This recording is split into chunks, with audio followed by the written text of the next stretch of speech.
Have you ever been in a toxic relationship where someone gaslights you and accuses you of things they themselves are guilty of? Remember that feeling of helplessness as they turn people against you? Now imagine experiencing that on a global level. Literally watching people commit genocide. Genocide.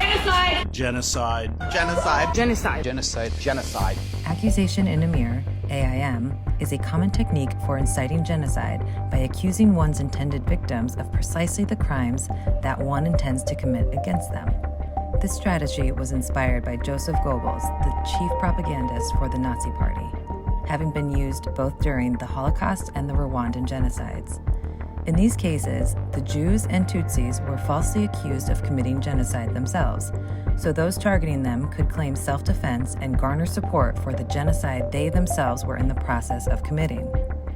Hamas's founding charter clearly calls for the destruction of Israel, the murder of all Jews, and the complete domination of the land of Israel by radical Islam. Hamas openly celebrates and brags about the indiscriminate raping, murdering, and kidnapping of Israeli civilians, while surrounding themselves with human shields in an effort to frame Israel as being the perpetrator of genocide. In addition to this, Iran has openly and clearly stated its desire and intent to annihilate Israel, which is further demonstrated by its support of terrorist proxies Hezbollah, Hamas, and PIJ, to name a few. Israel, desiring to coexist with her neighbors, has offered land for peace deals to the Palestinians numerous times, only to consistently be rejected. Instead of achieving peace, this resulted in a greater radicalization and terroristic acts coming out of Gaza. The IDF routinely does everything in its power to limit civilian casualties.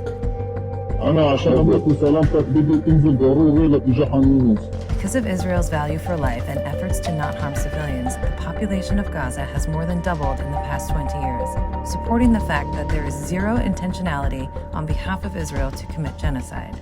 Do you think the tactic of accusation in Amir is being used on a global scale against the Jewish people once again in order to invoke genocide?